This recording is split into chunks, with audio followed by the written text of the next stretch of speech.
Hello students, good morning all of you. आज हम पढ़ेंगे shear stress in a beam में शेयर स्ट्रेस कैसे कैलकुलेट करते हैं। बेंडिंग मोमेंट हमने कैलकुलेट किया था इससे पहले वाले लेक्चर में। प्योर बेंडिंग की कंडीशन क्या थी? There zero shear force. जब शेयर फोर्स जीरो होगा या कांस्टेंट होगा वो आपकी प्योर बेंडिंग होगी। आज का टॉपिक है share force in a beam में शेयर फोर्स कैलकुलेट करेंगे। दिख तो रहा है ना, ये आपकी बीम है, कैंटिलीवर बीम है, उसके फ्री एंड पर एक पॉइंट लोड एक्ट हो रहा है। अब जब पॉइंट लोड एक्ट होता है किसी कैंटिलीवर बीम पर, तो उसमें किस टाइप के स्ट्रेसेस प्रोड्यूस होते हैं। ठीक है, ये शेयर स्ट्रेस की बात कर रहे हैं। तो इसका क्रॉस सेक्शन ले लिया हमने इस बीम का, यहाँ से ये, जैसे ये आपकी बीम है सपोज, ठीक है, ये आपकी बीम है, यहाँ से हमने इसका क्रॉस सेक्शन ये कट कर लिया। अब यहाँ देखेंगे हम, यहाँ पर आपके कौन से cross section of the beam, parallel stress, parallel force act कर रहे हैं। क्या इसके पैरेलल, ये लोड यूँ लग रहा है तो इससे ये पैरेलल यूँ लोड यूँ एक्ट हो रहे हैं इसकी बीम पर, छोटे छोटे काफ़ी सारे पैरेलल फोर्स एक्ट हो रहे हैं। और दूसरा है नॉर्मल स्ट्रेस। नॉर्मल स्ट्रेस क्या होंगे? इसके परपेंडिकुलर होंगे। ये अपने स्ट्रेस स्ट्रेन डायग्राम में पढ़े हुए हैं, वहाँ फोर्स की स्टडी की है। ये नॉर्मली एक्ट होंगे, परपेंडिकुलर होंगे और ये पैरेलल होंगे, पैरेलल फोर्स होंगे और ये परपेंडिकुलर एक्ट होगा। अब ये इसने क्या दे रखा है? दो तरह के डायग्राम में, ये क्रॉस सेक्शन है, ये पैरेलल फोर्स इस टाइप से एक्ट होंगे क्रॉस सेक्शन पे। क्रॉस सेक्शन है एक्सेस, ये इसी का ये पैरेलल है और ये परपेंडिकुलर जो आपके स्ट्रेसेस है वो डेवलप्ड हुए, नॉर्मल स्ट्रेस। अब यहाँ देखते हैं शेयर फोर्स। हमने पहले यूनिट में पढ़ा शेयर फोर्स का फॉर्मूला क्या होता है। शेयर फोर्स मैक्सिमम हमें कैलकुलेट करना है एस, तो एस क्या होता है? हमारा शेयर फोर्स है। तो टॉर्क क्या होता है? स्ट्रेस क्या होता है? Stress is equals to force upon area. तो फोर्स को हमने शेयर फोर्स को एस से डिनोट किया, ए इज़ द एरिया। और ये हमारा एवरेज स्ट्रेस, ये एवरेज शेयर स्ट्रेस है एट अ सेक्शन पर। जो सेक्शन पर है एवरेज शेयर स्ट्रेस है, नॉट एक्चुअल नहीं है, एवरेज है। तो average shear force in any cross section, in any cross section in a section और the area of the cross section. और ये कौन सा area of the cross section, not ये एवरेज शेयर फोर्स है। This is not a actual shear force. अब actual निकालने के लिए हम क्या करेंगे उसे हम देखते हैं।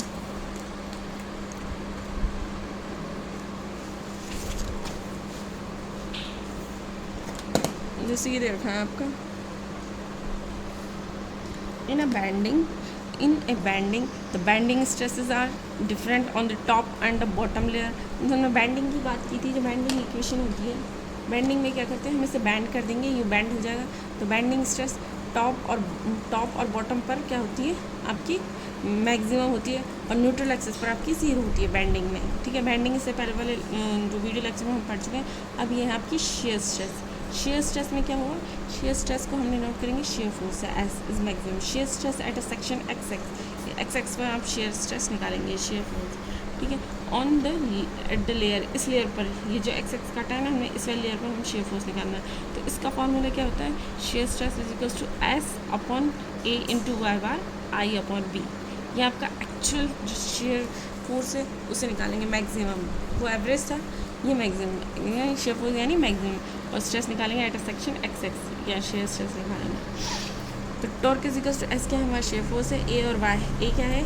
ए एंड वाई क्या है आपका? पता ही आपको first moment of the area, moment of inertia का वो देख लेना फर्स्ट वाला लेक्चर, इसे कैसे निकालते हैं। तो first moment of the area above and below the x axis. ये न्यूट्रल एक्सिस है आपकी, इसके ऊपर अबव एंड बिलो, ऊपर और नीचे। तो ये हम यहाँ का कैलकुलेट करें, अबव यानी ऊपर का क्रॉस सेक्शन लेंगे, ये ले लेंगे एक्स सेक्शन पे, ये वाली बीम लेंगे above the neutral axis. B क्या है? बी इसकी विड्थ है, जैसे ये आपका ये यहाँ तक इसकी विड्थ, बी इसकी विड्थ है। आई क्या है? मोमेंट ऑफ इनर्शिया फिर रेक्टेंगल का क्या है, आपको पता होना चाहिए, इससे पहले वाले लेक्चर में ये मैं पढ़ा चुकी हूँ। Shear force at S is a maximum shear force. B क्या है? विड्थ है at a layer of the X X, not a cross section पर नहीं है, लेयर है ये X X layer, cross section पर हमारा एरिया नहीं, विड्थ नहीं है, ये वाली लेयर। तो ये कितनी दे रखी है इसमें? बी गिवन दे रखी है। तो हम मैक्सिमम और एक्चुअल जो शेयर स्ट्रेस निकालें वो इस फॉर्मूले से निकालेंगे। Torque is equals to S A Y. ये क्या है? फर्स्ट मोमेंट ऑफ इनर्शिया और न्यूट्रल एक्सिस के अबाउट लेना है। बट ये हमें चेक करना है हम अबव ले रहे हैं या बिलो। अबव ले रहे हैं, या अगर हम ये यहाँ पे काटते सेक्शन तो बिलो लेते हैं, आई इंटू बी। इस फार्मूले को लर्न कर लो। ये हमका शेयर फोर्स निकालना है किसी भी बीम में। ठीक है, अब इससे आगे देखते हैं। बट इसलिए यहाँ एक लाइन कही है minimum at a neutral axis. Bending moment minimum कहाँ होती थी आपकी न्यूट्रल एक्सिस पर। तो बेंडिंग की इक्वेशन न्यू बैंड हो जाती थी ना आपकी बीम, ये न्यूट्रल एक्सिस है, ये वाली किस में हो जाती थी आपकी टेंशन में और ये कंप्रेशन में, जैसे ये सेगिंग का केस है, ठीक है ना। तो यहाँ आपकी न्यूट्रल एक्सिस पर क्या होती थी मिनिमम, जो स्ट्रेस थी यहाँ पर आपकी क्या होती थी मिनिमम, और हमारी जो स्ट्रेस होगी इन शेयर स्ट्रेस में ये यहाँ पर मैक्सिमम होगी, न्यूट्रल एक्सिस के बाद मैक्सिमम होगी, और यहाँ क्या होगी ये ज़ीरो होगी, ये इसके अपोजिट है, बैंडिंग का शेयर फोर्स के अपोजिट है।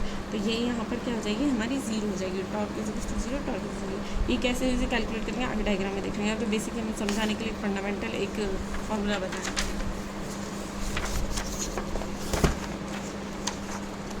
अब निकालेंगे शेयर स्ट्रेस डिस्ट्रीब्यूशन है ना रेक्टेंगल।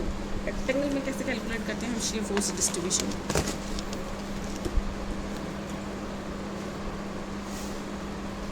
ये आपका रेक्टेंगल दे रखा है, this one is a rectangle. आपने ये ले लिया, ये सेक्शन एक्स एक्स ये लिया है, ठीक है। ये आपका एच है पूरा टोटल, तो एच बाई टू, ये neutral axis H by to, ये बी विड्थ दे रखी है इस लेयर से यहाँ तक की डिस्टेंस दे रखी है हमें वाई, ठीक। ये एच बाई टू है तो ये तक ऊपर का क्रॉस सेक्शन क्या हो जाएगा H by two minus Y. तो इसका एरिया क्या हो जाएगा इस लेयर का, यहाँ निकालना है ना हमें, तो यहाँ पे क्या हो जाएगा एरिया क्या होता है लेंथ इंटू ब्रेथ, एरिया क्या होता है लेंथ इंटू ब्रेथ, लेंथ है B into H by two, ठीक है। ए तो ये निकल गया, अब निकल गया हम बार बार। अब बार बार कहाँ होगा, कहीं ये लेयर पे निकाल रहा है तो यह इसके सेंट्रोइड पे लाई करेगा बार बार आपका न्यूट्रल एक्सिस से, ये बार बार होगा। तो बार के लिए हम क्या कैलकुलेट करेंगे y प्लस ये इसका हाफ होगा, y प्लस ये वाली डिस्टेंस y प्लस इसका हाफ, y प्लस इसका half of H by to का। तो ये हमारा वाई बार मिल गया, ऐसे सॉल्व किया। तो shear stress maximum shear stress का फॉर्मूला क्या है S equals to A Y bar upon I B.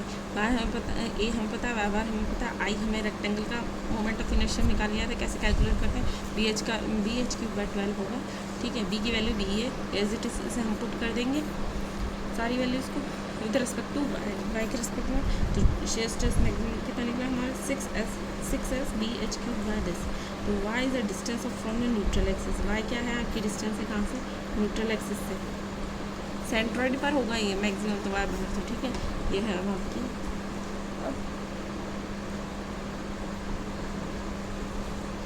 y distance आपकी न्यूट्रल एक्सिस पर।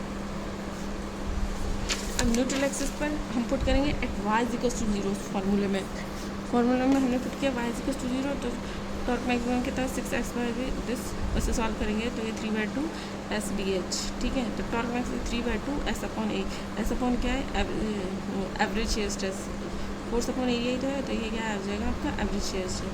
तो टॉर्क मैक्सिमम का हो गया आपकी ये यहाँ पर वो कितनी होगी एवरेज शेयर का 3/2। न्यूट्रल एक्सिस में मैक्सिमम होता है तो इसका डायग्राम शेयर स्ट्रेस यहाँ मैक्सिमम, और यहाँ पर ये हमेशा आप किसी बीम पे निकालोगे तो यहाँ एंड पॉइंट्स पर ये हमेशा ज़ीरो निकलेगा, और ये मैक्सिमम होगा इसके न्यूट्रल एक्सिस के, जो यहाँ से न्यूट्रल एक्सिस पास हो गया आपका शेयर स्ट्रेस मैक्सिमम होगा। ये हमेशा लर्न रखना है, ये बहुत इंपॉर्टेंट डेरिवेशन है। Torque maximum equals to 3/2 average of the averages का शेयर स्ट्रेस। अब निकालेंगे हम सर्कुलर सेक्शन के लिए। सर्कुलर सेक्शन का डायग्राम आप लोगों को दिख रहा है। सर्कुलर सेक्शन में क्या दे रखा है, सर्कुलर सेक्शन में दे रखा है ये सर्किल है, इसका डायमीटर d है, ये d/2, ये d/2, ये न्यूट्रल एक्सिस है। मैंने क्या कहा था एंड पॉइंट पर सिमेट्री है, सिमेट्री सेक्शन की सिमेट्री है, इसे कट करें सिमेट्री, तो यहाँ पर तो जीरो होगा, मैक्सिमम का होगा इसकी न्यूट्रल एक्सिस के अलॉन्ग, ये मैक्सिमम होगा इसका। Shear stress is equal to 4/3 इसका होगा एवरेज शेयर स्ट्रेस का। ऐसे ही अब हम ट्रायंगल का देखेंगे, ट्रायंगुलर सेक्शन का, ये आपके सिलेबस में सारे। ये ट्रायंगल है, इसका सेंट्रोइड क्या होता है, यहाँ से h/2 होता है d, और यहाँ से 2h/3, ठीक है। न्यूट्रल एक्सिस ये है, तो इसका न्यूट्रल एक्सिस के अलावा ये यहाँ मैक्सिमम नहीं होगा, क्यों, क्योंकि इसका सेंट्रोइड कहीं ये न्यूट्रल एक्सिस है, बट इसका सेंट्रोइड कहीं यहाँ लाई करेगा ना, तो ये torque maximum at a centre पर होगी। जो सिग्मा मैक्सिमम है आपकी, जो मैक्सिमम निकलेगा शेयर स्ट्रेस वो एट अ सेंटर, मैक्सिमम निकलेगा 3/2 ऑफ एवरेज का, और न्यूट्रल एक्सिस पे निकलेगा 4/3 of the average shear stress का। न्यूट्रल जो न्यूट्रल एक्सिस पर निकलेगा आपका 4/3 ऑफ द एवरेज का, और ये टॉर्क मैक्सिमम निकलेगा आपका एवरेज का, मैक्सिमम निकलेगा आपका कहीं आ जाके 3/2 ऑफ एवरेज शेयर स्ट्रेस। फिर इसके बाद में आपका एक सेक्शन आता है डायमंड सेक्शन।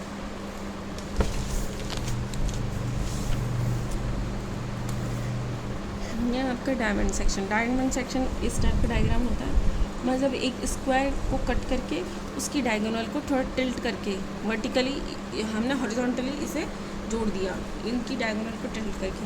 ये न्यूट्रल एक्सिस से ही यहाँ से यहाँ तक की ये डिस्टेंस, ये डायमंड सेक्शन है, ये ए है, ये सिमेट्री है, मतलब आपका जो ऑब्जेक्ट ऑफ सिमेट्री का है न्यूट्रल एक्सिस का मैं क्या कहता है एंड पॉइंट पर जीरो होगा हमेशा शेयर स्ट्रेस, यहाँ पर जीरो, यहाँ पर जीरो, ठीक है। यहाँ से यूँ चलेगा, न्यूट्रल एक्सिस पर आपका मैक्सिमम है तो ये लाइन यूँ आ जाएगी, और ये यहाँ से फिर वही आपकी सिमेट्री सेम है तो ये यहाँ जितना था तो यहाँ पे क्या है आपका ज़ीरो है। इसकी ये यहाँ पर share maximum shear stress maximum होगा 3h/8 पर, और ये h/8 है, h/8 3h/8 ये न्यूट्रल एक्सिस पर है।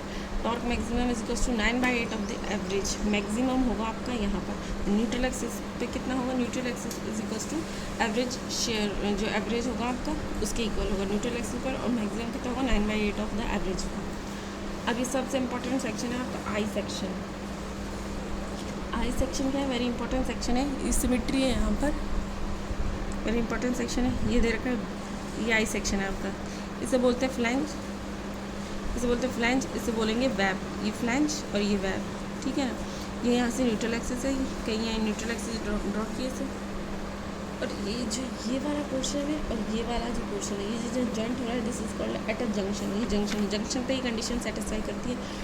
Shear stress as a W, मतलब वेब पर है which is equals to shear stress upon flange पर which is width of the flange और विड्थ ऑफ द वेब, दोनों का ये रिलेशन होगा आपके जंक्शन पर। ये न्यूट्रल एक्सिस है। अब इसकी सिमेट्री यहाँ से यहाँ तक, यहाँ पर जीरो होगा, शेयर स्ट्रेस यहाँ जीरो, शेयर स्ट्रेस यहाँ पर भी जीरो, ये यहाँ से यहाँ ये आपका इंक्रीज़ हो रहा है